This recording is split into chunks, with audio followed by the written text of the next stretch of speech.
বাংলাদেশের নয়া প্রধানমন্ত্রী তারেক রহমান। কাল প্রধানমন্ত্রী হিসেবে তারেক রহমানের শপথের সম্ভাবনা।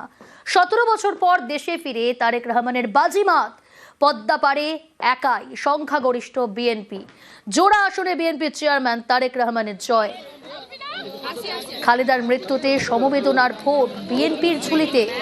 ছাত্র বিদ্রোহে গত বছর শেখ হাসিনা সরকারের পতন। ছাত্র বিপ্লবের বাড়তি সুবিধা পেল না জামাত শিবির। নির্বাচিত সরকারের খুশি বাংলাদেশবাসী।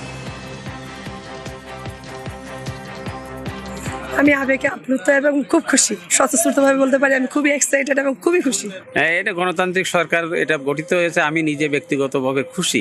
আমার কাছে মনে হচ্ছে এটা ভালো ভোট হয়েছে। আগামী দিনে ভালো হবে, আপনাদের ব্যবসা বাণিজ্য, আমাদের ব্যবসা বাণিজ্য সবই ভালো হবে। বিএনপি সরকার আসলে অবশ্যই এটা দুই দেশের সম্পর্কের জন্য অনেক ভালো এবং আশা করি এবং অনেক ভালো হবে, এটাও আমরা আশা করি।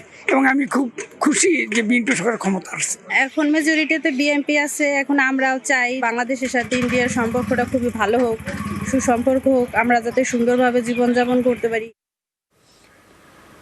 সীমান্ত বরাবর জামাতের দাপট। বিশেষজ্ঞরা মনে করছেন ভারত বিদ্বেষকে কাজে লাগিয়েই সীমান্তের সিটগুলিতে জামাতের জয়, যা উদ্বেগের।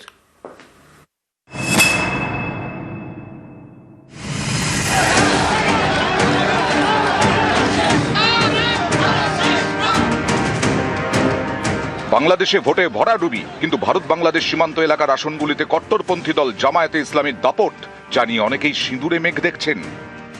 জামাতের যে ভোট ব্যাংক কিন্তু বৃদ্ধি পেয়েছে।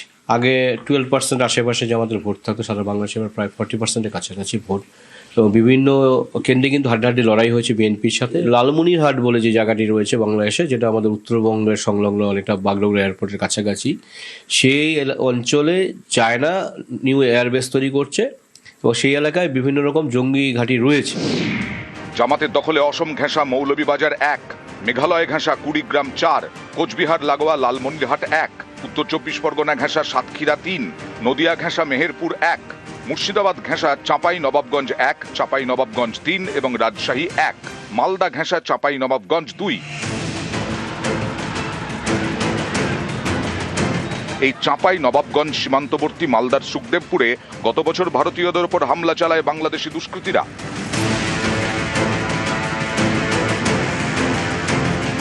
মালদা ঘেঁষা এই সীমান্তবর্তী আসনে জয়ী জামাত। 1991-এর ভোটে জামাত পেয়েছিল 20টি আসন। 2008-এ বিএনপি সহ 3টি দলের সঙ্গে জোট করে লড়ে জামাত, যেতে 2টি আসন। 2026-এ 2 থেকে 1 লাফে 68। জামাত মানেই ভারত বিদ্বেষে শান, আর তাদের বন্ধু চীন, পাকিস্তান। সেই জামাতের ভারত সীমান্ত বরাবর আসনগুলিতে জয় উদ্বেগের বলেই মনে করছেন বিশেষজ্ঞরা।